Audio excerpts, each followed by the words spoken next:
Mas nos dias da voz do sétimo anjo, quando ele tocar a sua trombeta, se cumprirá o segredo de Deus, como ele anunciou aos seus servos os profetas. Apocalipse, capítulo 10, versículo 7.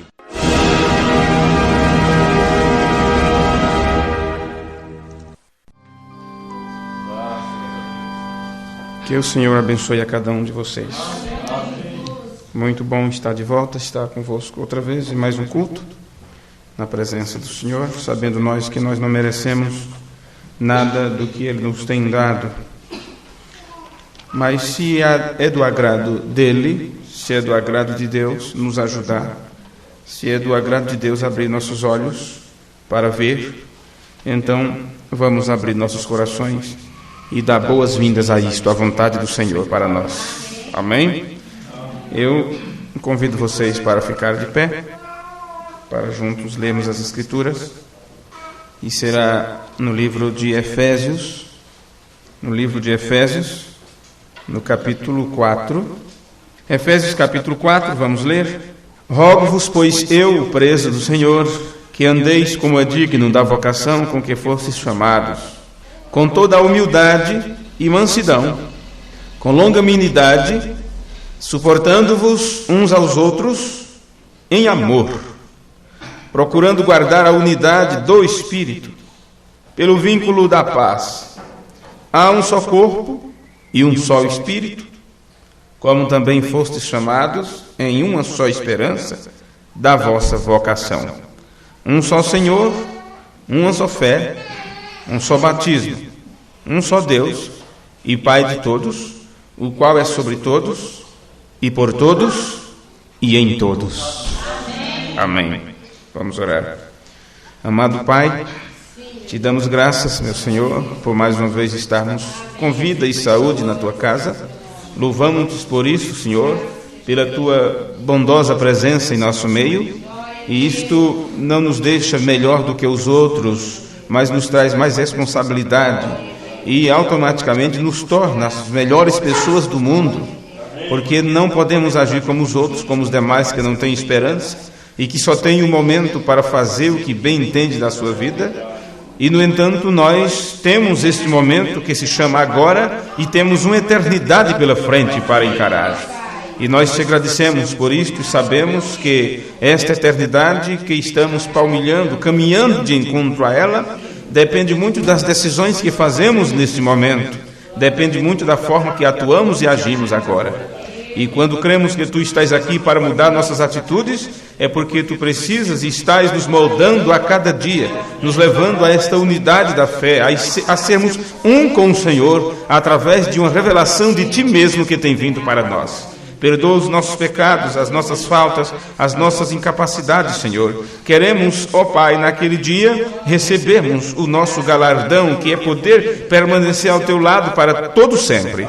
E pedimos o nome de Jesus Cristo, que o Senhor abra nossos olhos cada dia mais para podermos enxergar estas coisas. Coloca, ó Pai, a visão de águia em nossas vistas, o colírio santo, para que possamos ver a completa revelação de Jesus Cristo.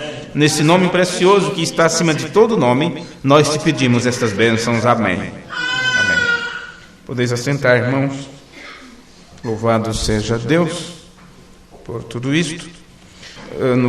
Nós estamos estudando um pouquinho o ministério de Moisés e o de Josué, dentro do livro de Josué e também do livro de Efésios. Aprendemos com o irmão Branham que existe um confronto face a face entre estas duas etapas, e quando chega nos nossos dias, estamos vivendo na era efesiana, e aqueles que poderiam presenciar que tempo estão vivendo é um grupo eleito, predestinado por Deus desde antes da fundação do mundo, e que foram ordenados para não cair. Isto quer dizer, predestinado antes da fundação do mundo para não tropeçar com seu pé em alguma pedra. Porque na realidade não é você que está caminhando por este caminho, não é você que está se esforçando para chegar no céu. Quem está estabelecido, ou aqueles que encontram a sua posição em Cristo, na palavra, estes não têm por que tropeçar com seus pés em pedra, porque eles não estão às tontas de um lado para o outro como uma cana agitada pelo vento.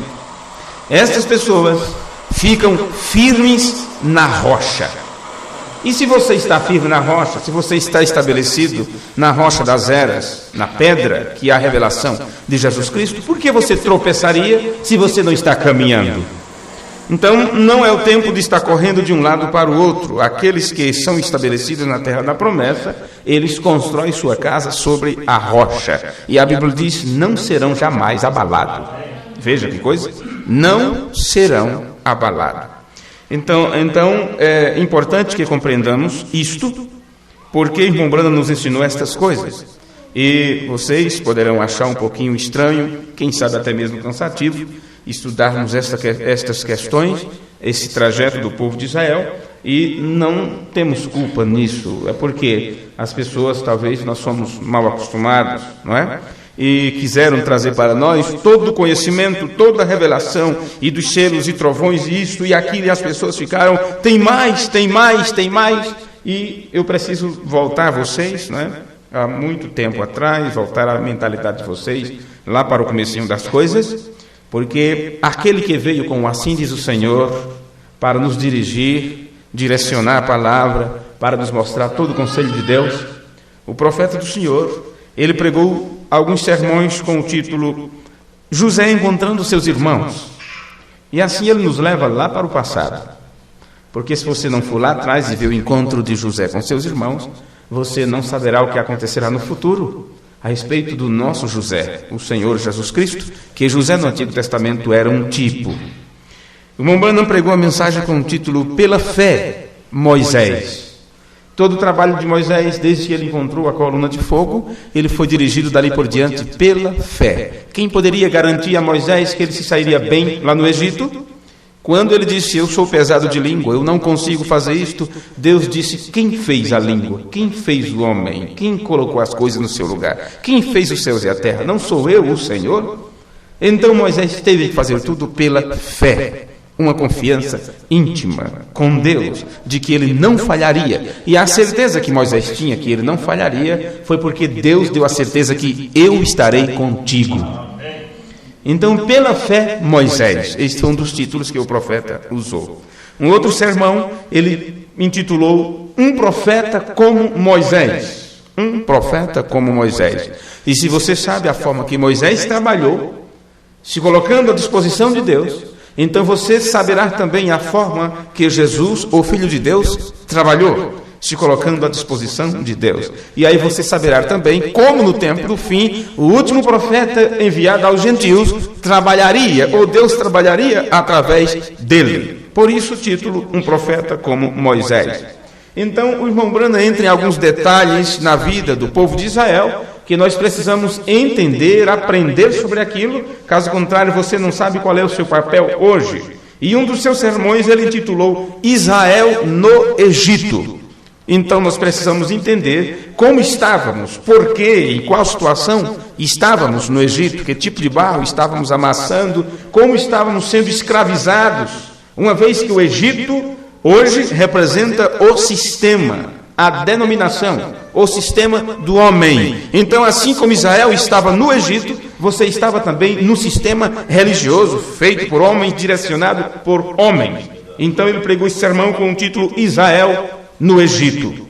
Alguns tempos depois, o irmão Branham pregou outro sermão e intitulou Israel no Mar Vermelho. E observe os acontecimentos no Mar Vermelho, o que aconteceu ali. Eles clamaram a Moisés e disseram, nos tirasse do Egito para morrer aqui, bem próximo. Mal caminhamos, mal sentimos o gozo da liberdade, já está aí o maior problema acontecendo, e é assim que acontece com as pessoas, porque quando elas aceitam a palavra, ou aceitam Jesus, ou querem viver uma vida cristã, então elas pensam que serão abençoadas, que Deus estará com vasos, com jarros e bandejas, cheias de bênçãos, de coroas, para entregar para você como um prêmio, porque você deu as costas para o mundo. Você está apenas iniciando. E nunca foi prometido para você uma boa vida enquanto você estivesse aqui. Foi prometido perseguição, decepção, canseira, enfado, tudo. Porque se você tivesse uma boa vida, você se acomodaria e não quereria nunca ir para o novo céu e a nova terra, onde habita a justiça. Então, o irmão Branham pregou outro sermão. Outra vez, Israel no Mar Vermelho, segunda parte. Porque a primeira ele achou que não foi o suficiente para o povo compreender esse estágio, não é, da sua vida. Logo em seguida, o irmão Branham pregou um sermão com o título Israel diante da serpente de bronze. E se você sabe que bronze quer dizer o pecado já foi julgado, isto é algo que nós precisamos entender no nosso tempo. Quando outra vez ele vem à terra, o anjo forte e os seus pés é como coluna de fogo. Coluna de fogo. E se você for olhar nas escrituras, verá que seus pés é bronze polido, mostrando que o julgamento já foi efetuado. E se o julgamento já foi feito, e ele já diz para você qual é a sua sentença, e quando você sabe que a sua sentença é: vinde bendito de meu Pai para o reino que para vós foi preparado, desde antes da fundação do mundo, então nós não temos o que temer. Temos que ter um coração aberto para dizer: ora, vem Senhor Jesus. O irmão Branham depois pregou outro sermão com o título Israel em Cades Barneia. Israel em Cades Barneia. E quando, desses que eu citei, esse é o único que nós temos traduzido. E quando isto foi entregue para as pessoas, isso não foi compreendido perfeitamente, as palavras do profeta, porque não tiveram o segmento do seu pensamento nos cultos anteriores da trajetória de Israel. E talvez seja por isso que é um dos sermões menos citado, menos lido, menos compreendido entre as pessoas. Depois o irmão Branham pregou um sermão com o título Os Filhos no Deserto, mostrando a trajetória de Israel durante aqueles 40 anos de peregrinação. E por fim pregou Israel em sua pátria. Então, pense nisto, por que será que o profeta de Deus trouxe todas estas citações, todos esses sermões à tona? E tudo isto, depois ele resume em uma frase, dizendo: Israel saindo do Egito até a terra da promessa é um tipo da noiva saindo da denominação para o Espírito Santo, que é a nossa terra da promessa. Canaã para nós, hoje, é o Espírito Santo.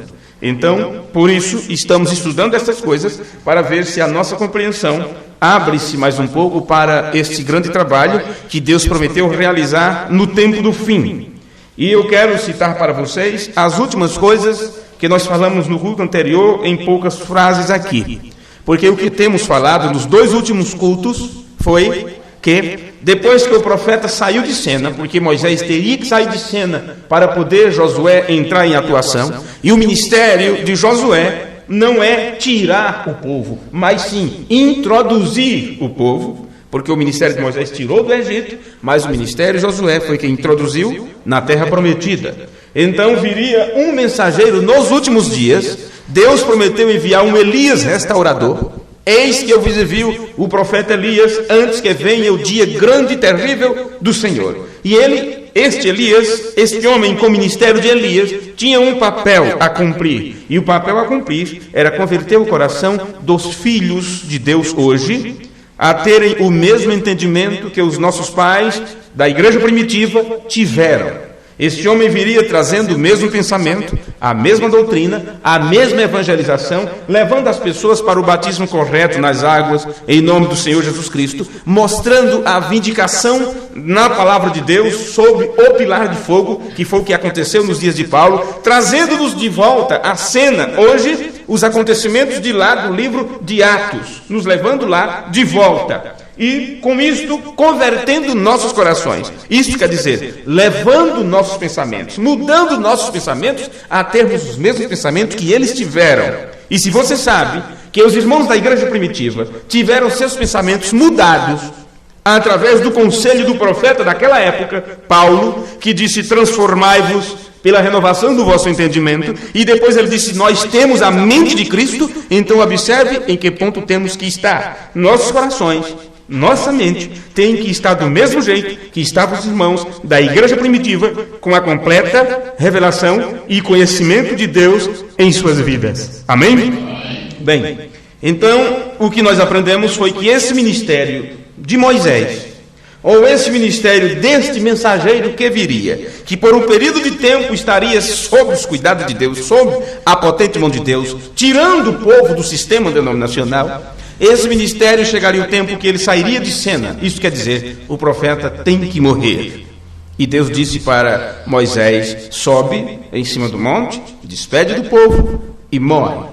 Mas Senhor, não me venha com esse negócio, tem outro para assumir o lugar. Josué, filho de Nun, seguirá dali por diante. Então, depois da partida de Moisés, Deus levantou Josué, animou ele e disse: levanta-te, que em outras palavras, entra em cena, mostra a capacidade com a qual eu te dotei, e atravessa com esse pessoal, atravessa ele pelo Jordão e leva-o para o outro lado. Então, este é o ministério do líder do último dia. Depois da partida do mensageiro de Deus para o tempo do fim, há o ministério Josué, que viria para dirigir a igreja. Este ministério de Josué não é o ministério de um homem, não é um grande grupo, não é um companheirismo, não são líderes religiosos, nada disso. Este ministério, Josué, é o ministério do Espírito Santo. E por que está tão arraigado no livro de Efésios?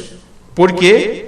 Está tão arraigado no livro de Efésios, porque é exatamente aqui no livro de Efésios, onde é mostrado o trabalho do Espírito Santo, trazendo os filhos de Deus em unidade de fé. Isso quer dizer, unidos sobre a mesma revelação. E aqui diz, um só Deus e Pai de todos, o qual é sobre todos e por todos e em todos. E este aqui, que é um só Deus e Pai de todos, você sabe que este é o Espírito Santo. E este Espírito Santo é quem dota homens.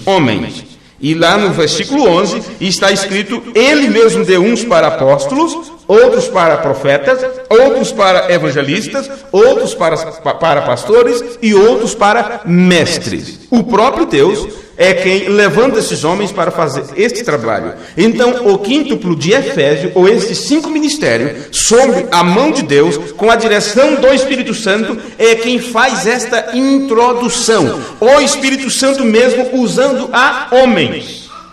E, por isso que eu disse que precisava falar para vocês as últimas frases do culto anterior.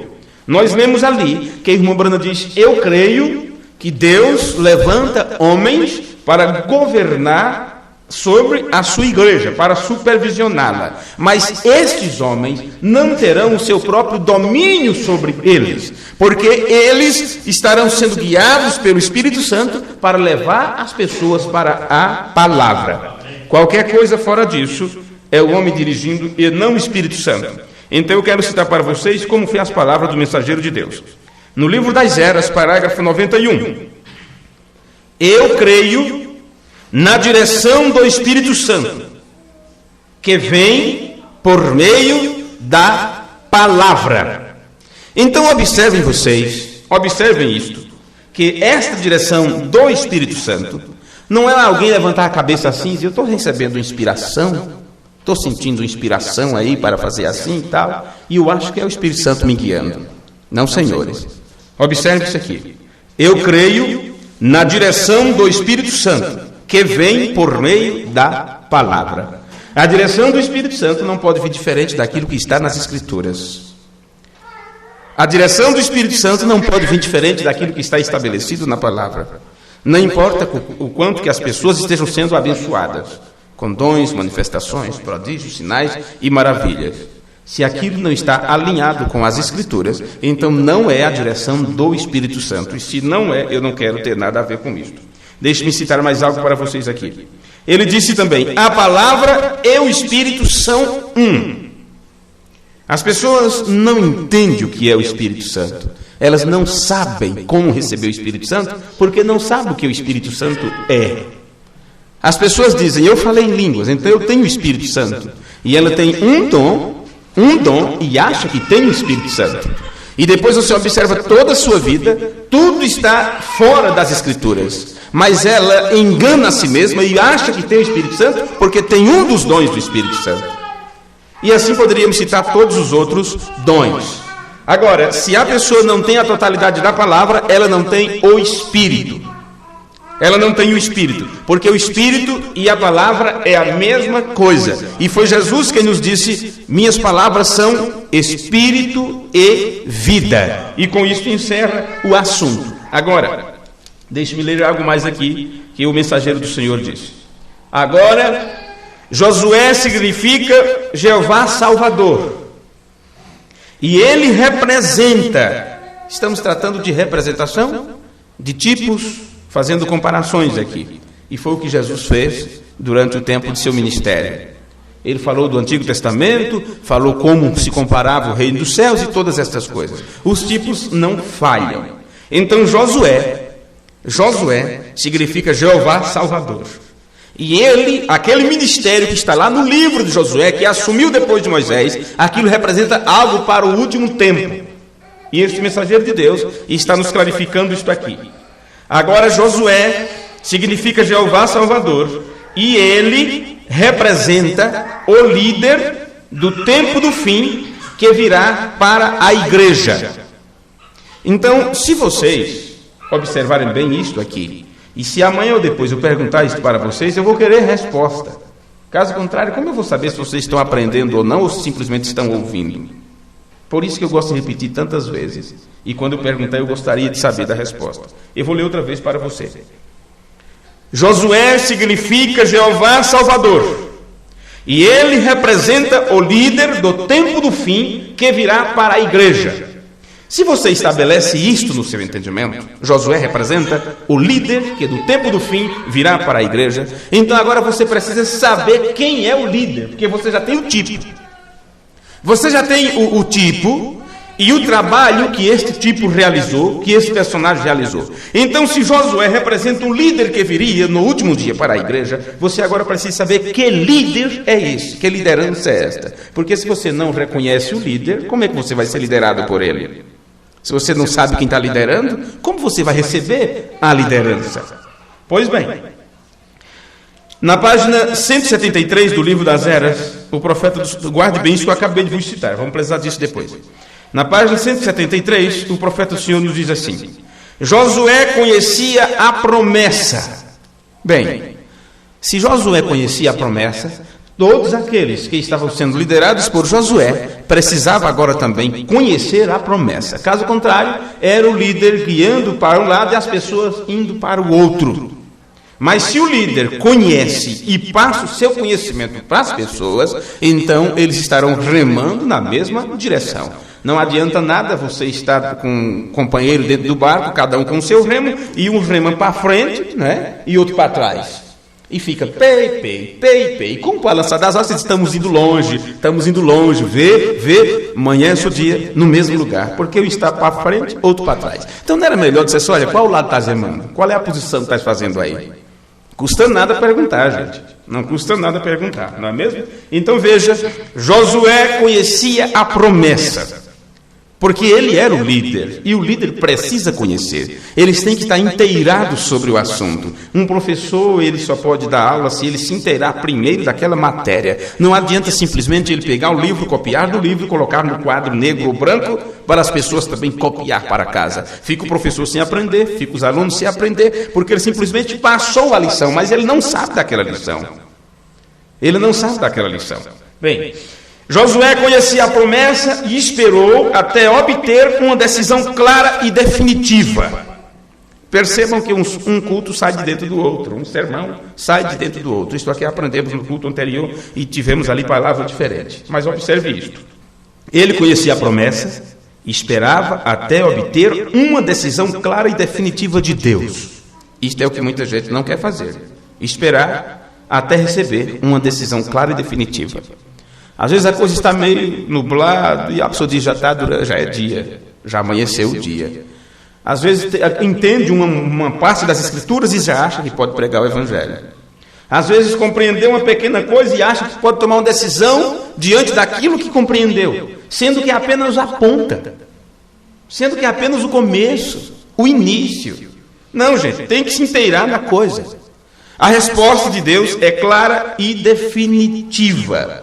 Agora, como é que Deus pode mostrar sua glória para você? Como é que Ele pode mostrar a sua avaliação suprema para você, se você não está pronto para isso, se você não tem entendimento para isso?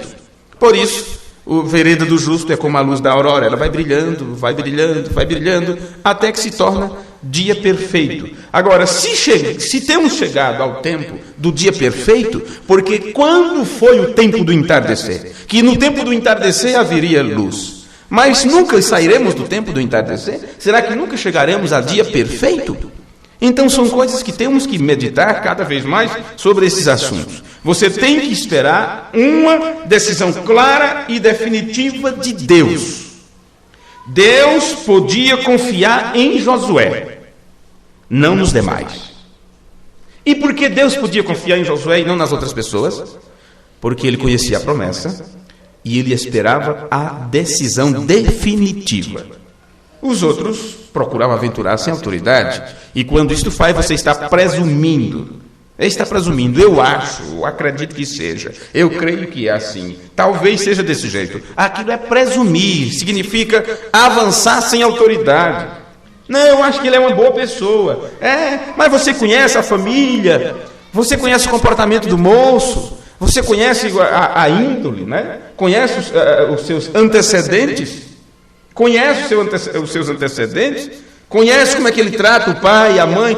Mas ele é uma boa pessoa, minhas amigas dizem que ele é... E tal. Vai, enfrenta. Daqui a pouco aquele anjinho se torna um monstro, não é? Se torna um demônio dentro de casa. E você diz, se eu soubesse, se tivesse me avisado, se eu tivesse conhecido mais. O que é que faltou para conhecer? Não é? O que faltou para conhecer? Mas ela é uma boa moça, e é bonita, e aquilo outro, e tal. Em frente para você ver depois. Em frente para você ver depois. Por isso, todo cuidado é pouco. Todo cuidado é pouco. Não é? Porque senão você pagará um preço muito alto. E depois vai pensar, por quê? O que é que eu fiz de errado? Onde falhei? O que é que eu fiz? Joguei pedra na cruz? Fez pior do que isso. Fez pior do que isso. Não é? Pois bem, Deus podia confiar em Josué, não nos demais. E aqui vem uma sentença que isso não me deixa meio... Nem sei como falar. Observe. Deus podia confiar em Josué, mas não nos outros. E o irmão Brando diz assim, olha, assim se repetirá neste último dia. Haverá aqueles a quem Deus vai confiar, nos outros não. Veja isto. Assim se repetirá nestes últimos dias o mesmo problema. Mesma coisa. Os problemas que aconteceram lá, acontecem do lado de cá. E o irmão Brando diz, as mesmas exigências. Os mesmos problemas, as mesmas exigências. Eles passaram as dificuldades lá, são as mesmas que nós passamos aqui. Porque os espíritos não morrem, de forma nenhuma. Os espíritos não morrem. As mesmas coisas que eles enfrentaram na caminhada do deserto, os mesmos temores que eles tiveram quando tiveram que enfrentar, a ficar sem o líder, sem Moisés. Mas será? O que acontece daqui por diante? Eles tiveram as mesmas coisas que hoje nós temos. E as exigências que Deus exigiu deles, Deus exige de nós também. É necessário que nós conheçamos qual promessa de Deus está se cumprindo neste tempo. Porque nesta promessa tem um plano que é mostrado. Neste plano, ou vamos dizer assim, nesse rascunho que Deus coloca diante de você, existe uma forma de se trabalhar com isto. E você tem que compreender isto, caso contrário, estará andando fora do passo, achando que está arrasando, achando que está fazendo muito bonito e totalmente ao contrário do plano de Deus. Bem, se você percebe agora o que é o líder do último dia, que é representado no Antigo Testamento por Josué, e como aquele líder trabalhou, mostrando como esse trabalharia, o ministério que aquele realizou, que foi fazer o povo cruzar o Jordão.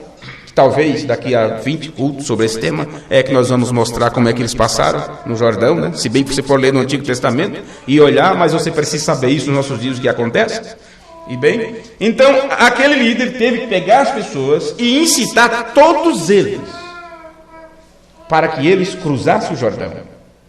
A terra prometida estava do outro lado. Passaram 40 anos sonhando com aquilo. E a última fase era esta, cruzar o Jordão. É simples, é do outro lado, um pula do outro lado. Mas e o significado daquilo? Cruzar o Jordão quer dizer fazer morrer a si mesmo. É morte. Cruzar Jordão é morte. E você tem que morrer. Paulo passou pelo Jordão e ele disse: eu estou morto e a minha vida está escondida com Cristo em Deus. Por que você precisa morrer? Para que o diabo não te encontre, para que ele não possa apontar o dedo. E uma pessoa, quando ela morre para os seus próprios desejos, morre para esse mundo, morre para suas próprias ideias e interpretações, então ela esconde-se, ela não pode ser vista, o diabo não pode encontrá-la. Ela está escondida em Cristo. Você terá uma chance que, podemos dizer assim, Jó não teve. Porque estamos em outra dispensação. Naquele tempo o sangue não tinha sido derramado para que ele fosse coberto por aquele sangue. Mas agora você tem o sangue de Jesus Cristo, que te purifica de todo pecado. Agora, se você tem o sangue, o que você acha que está escondido em Cristo? Como é estar coberto pelo sangue? Olha, se o sangue de Jesus Cristo nos purifica de todo pecado, como pode o diabo te acusar? Como pode o diabo mostrar mancha em você? Para começar, você é crente. Você não descrê da palavra. Então aquilo que a palavra exige de você, você procura cumprir. O diabo procura por todo lado e diz: eu não posso pegar esta pessoa. Então isso quer dizer, ele não pode te ver, porque a sua vida estará sendo direcionada pelo Espírito Santo, e o Espírito Santo te leva à palavra. Então você cumpre a palavra, você se torna parte da palavra. Quando você quebranta a palavra, quando você quebranta os mandamentos de Deus, então isso quer dizer que você se deixou se ver, você saiu debaixo, você saiu dos cuidados de Deus. Pois bem, vamos ver aqui rapidamente algumas citações para que vocês entendam por que estamos pregando sobre este líder do último dia.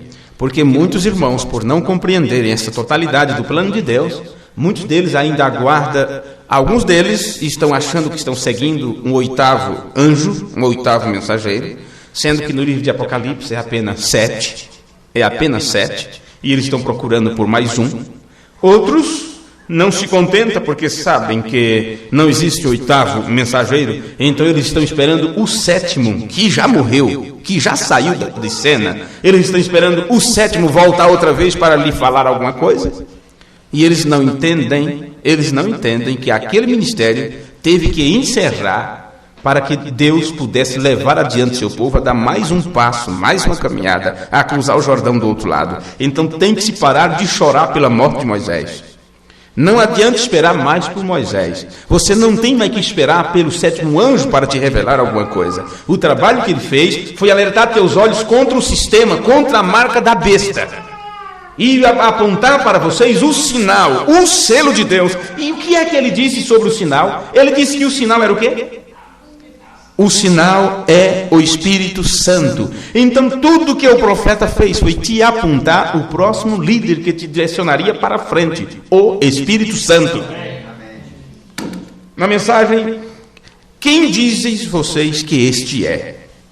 Talvez a sua tradução, quando você tiver isso em mãos, é: que dizeis ser este? E eu creio que isso já foi traduzido, inclusive. No parágrafo 135, o mensageiro de Deus disse: o profeta do dia é esta palavra. O profeta do dia é esta palavra. Correto. O profeta hoje não é todos esses diferentes. Bem, há um profeta metodista, um profeta batista, um profeta pentecostal, todas as classes de profetas ao redor e em todo o país.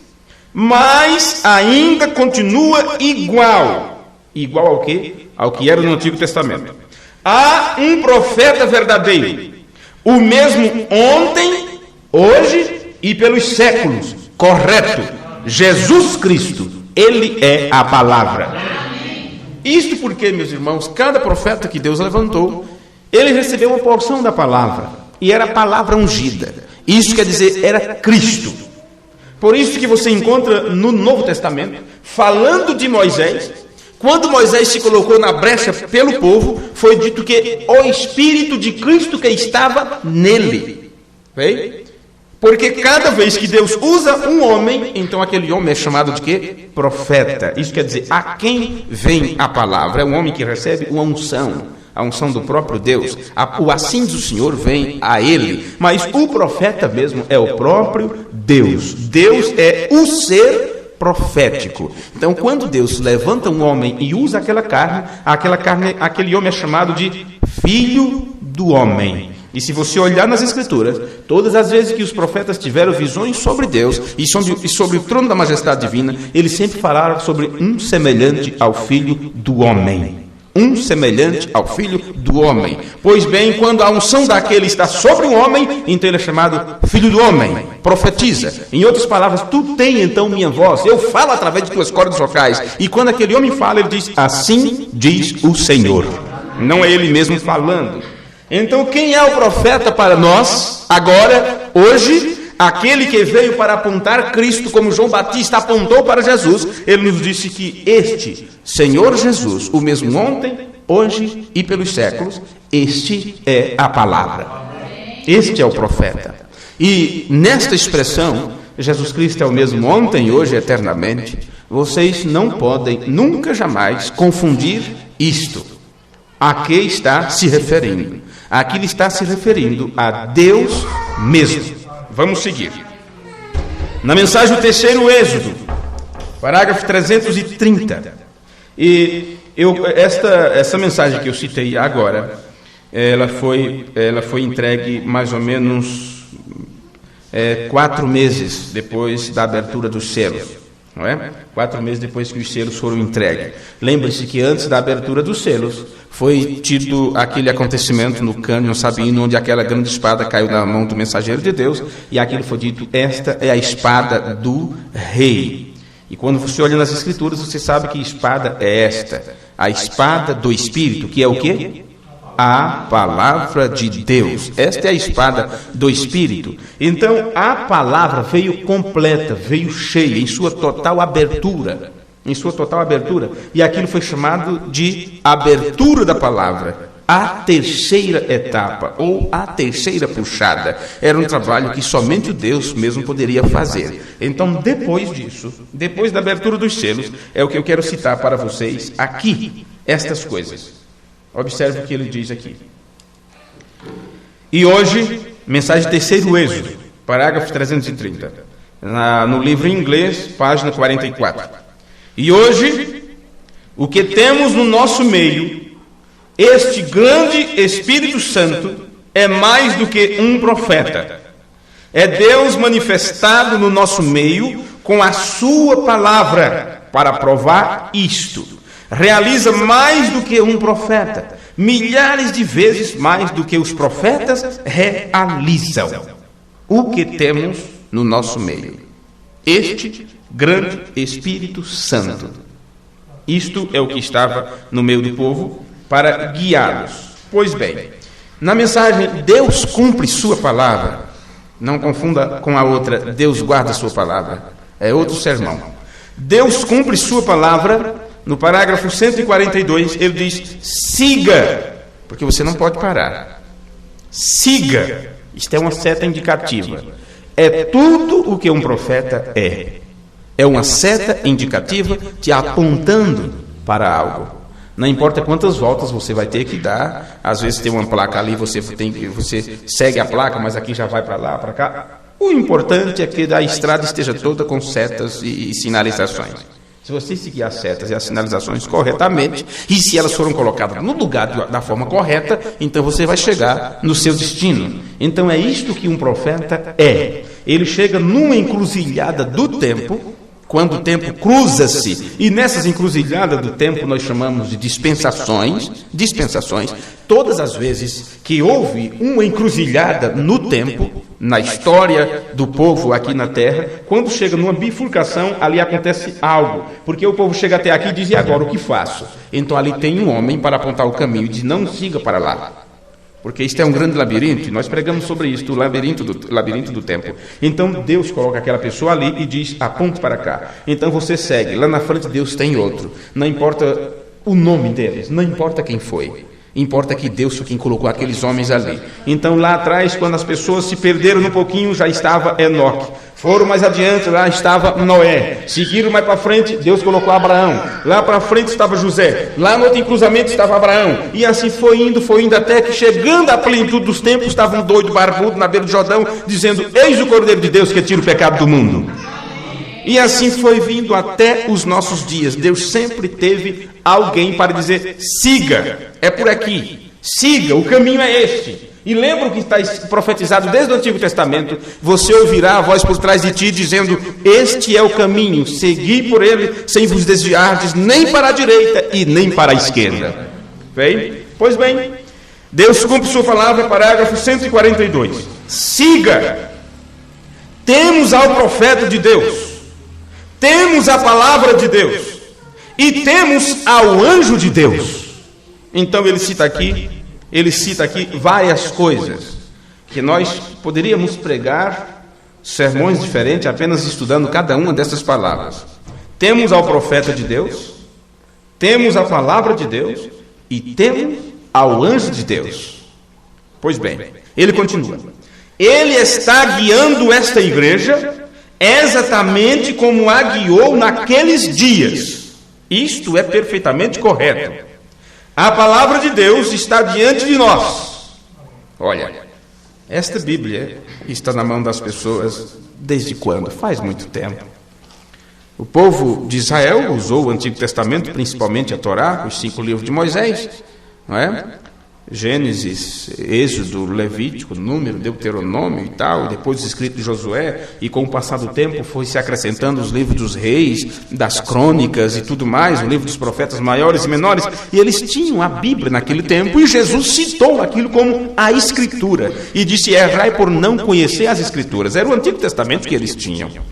E aqueles que erraram era por não conhecer as coisas que eles tinham em mãos e que estudavam constantemente nas igrejas, na sinagoga naquele tempo. Mas eles liam, mas não conheciam.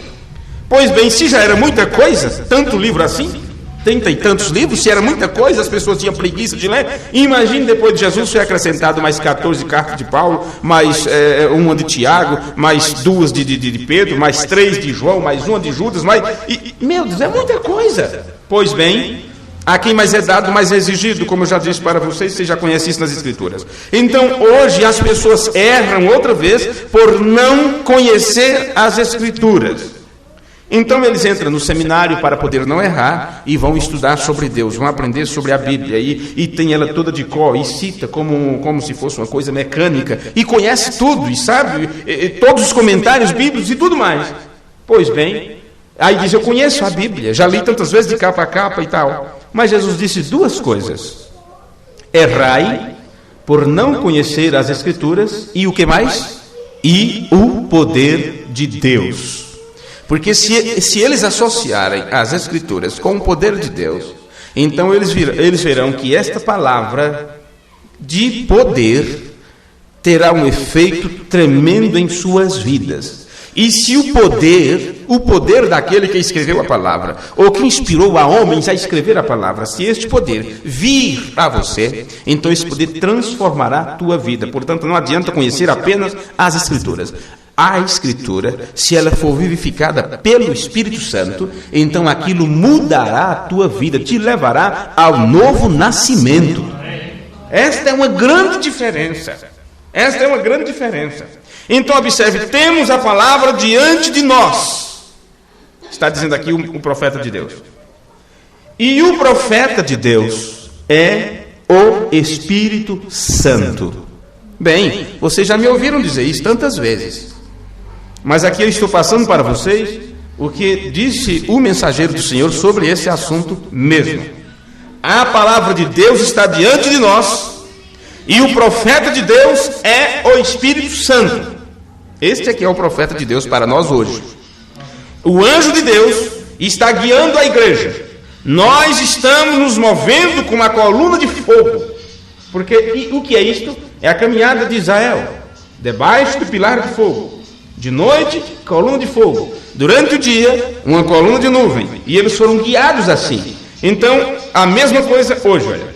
Nós estamos nos movendo com a coluna de fogo, na glória de Deus, juntamente sentados em lugares celestiais em Cristo Jesus.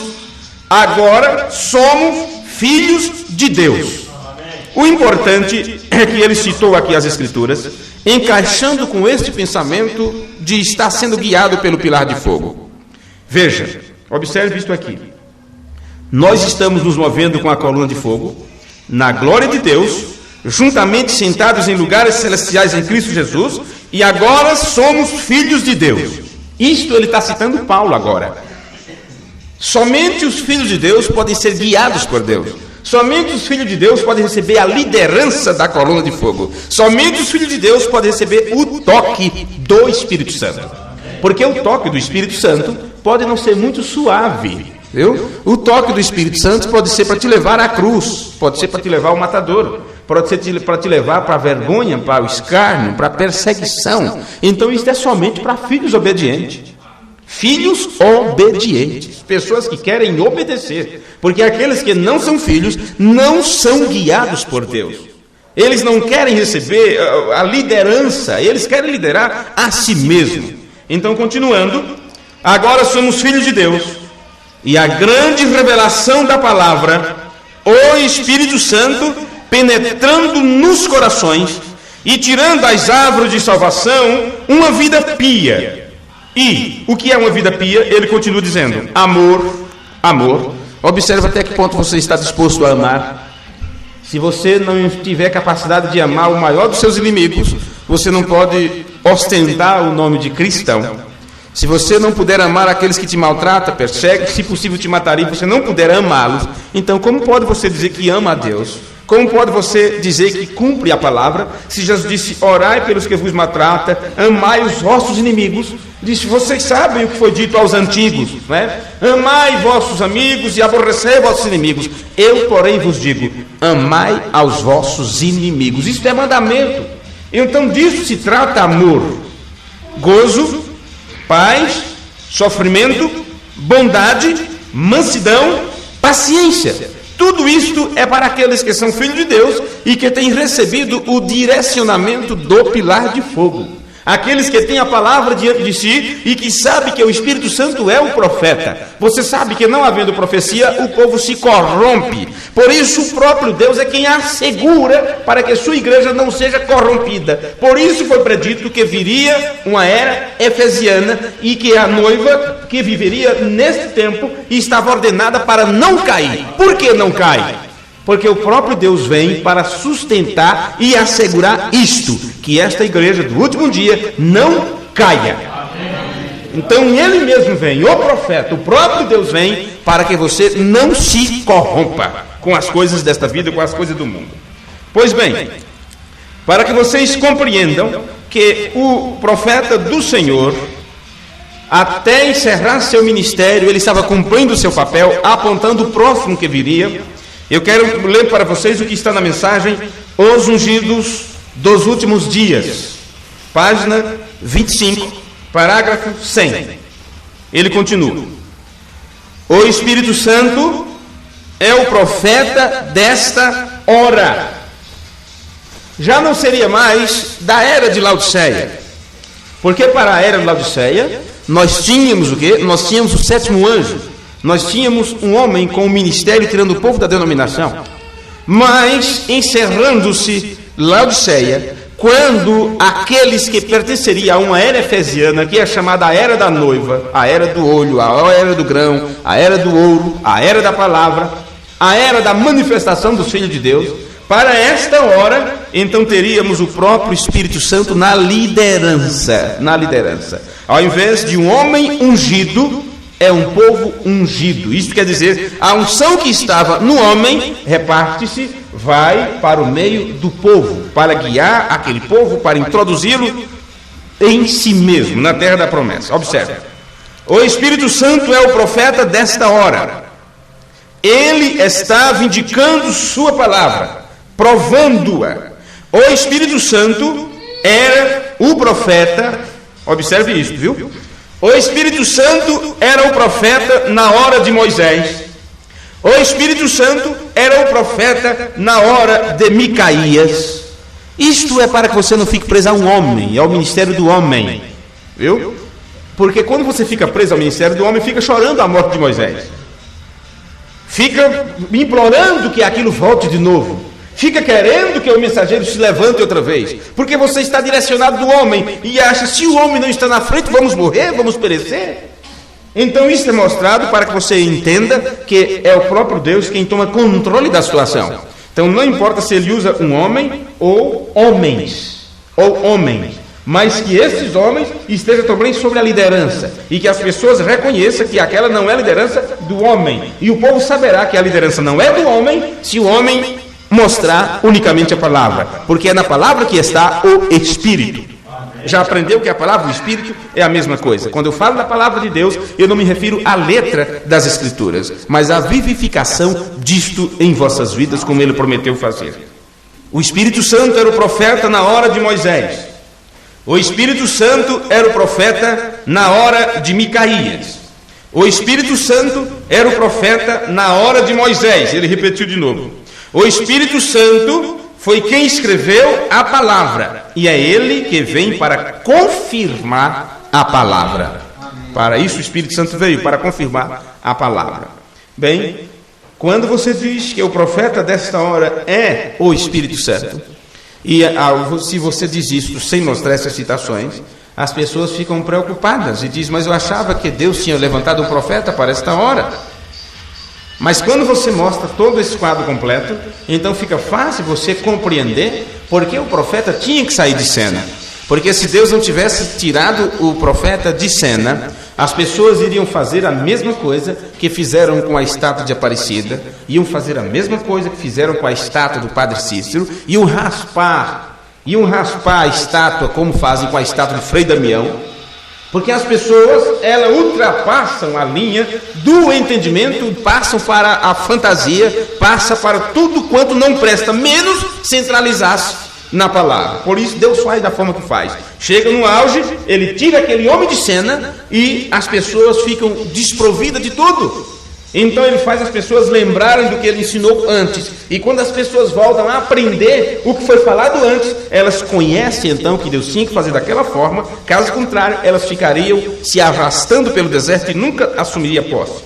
Pois bem, a última citação para vocês neste culto foi apenas faltando um mês completo para a partida do profeta de Deus. 30 dias aproximadamente antes de Deus tirá-lo de cena, ele estava mostrando para nós quem assumiria.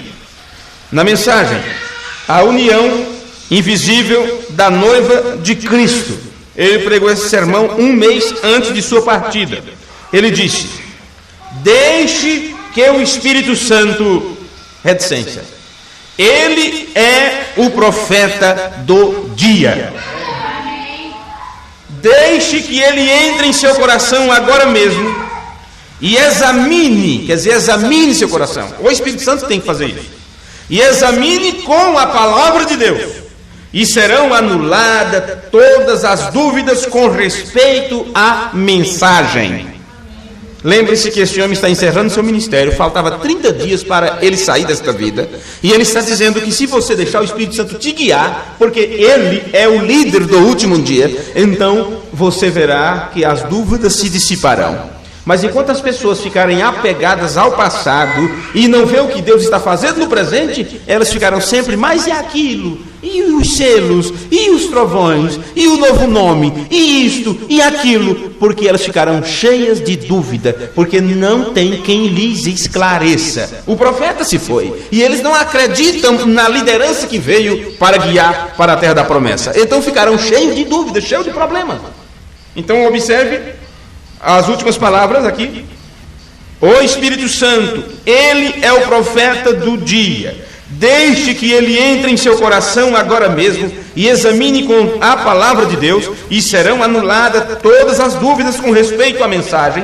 Ele dissolve todas as dúvidas. Você encontrará que está exatamente na palavra para este dia. Sabe o que é estar na palavra do dia? É estar estabelecido em Cristo, é ter a revelação da hora, é ter o batismo do Espírito Santo, é ter a evidência do Espírito Santo, é comer na própria terra, porque isso foi o que aconteceu quando Israel assumiu a terra de Canaã.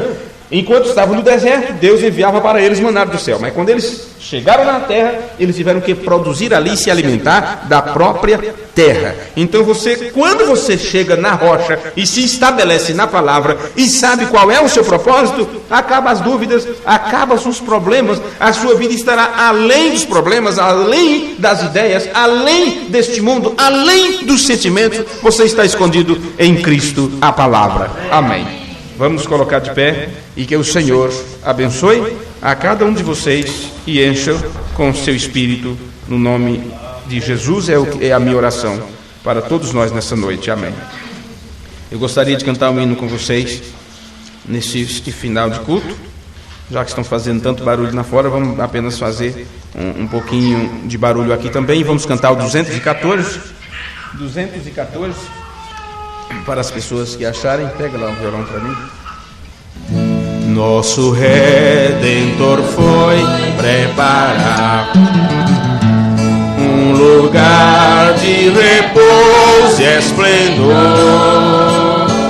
Brevemente chamará para casa descansar nós, os salvos do mundo enganador.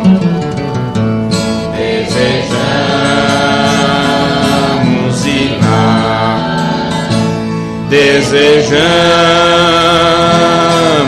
ir lá, que alegria será quando nós nos encontrarmos lá.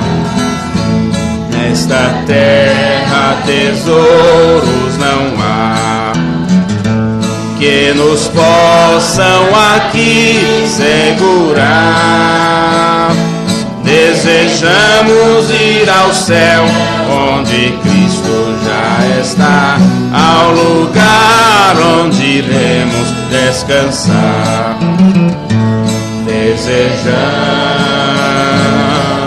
ir lá, desejamos ir lá, que alegria será quando nós nos encontrarmos lá. Neste lar com Jesus o Senhor, nós havemos de sempre reinar. Vamos nós ali cantar novos hinos de louvor ao Cordeiro que veio nos salvar. Desejamos ir lá, desejamos ir lá, que alegria será quando nós nos encontrarmos lá. Amém. Glória a Deus. Vamos dizer todos juntos: Pai nosso que estás no céu, santificado seja teu nome. Venha a nós o teu reino. Seja feita a tua vontade, assim na terra como no céu.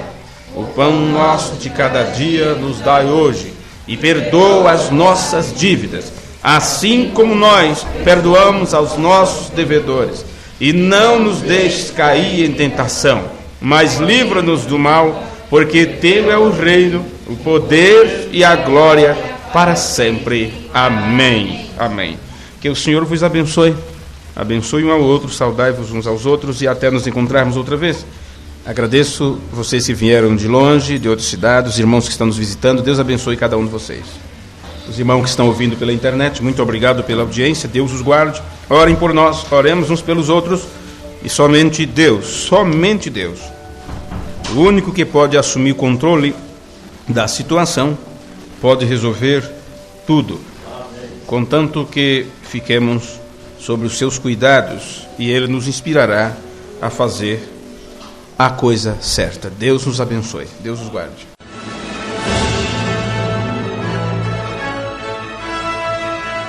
Este programa é realizado pelo Tabernáculo Fé Perfeita de Francisco Morato, São Paulo.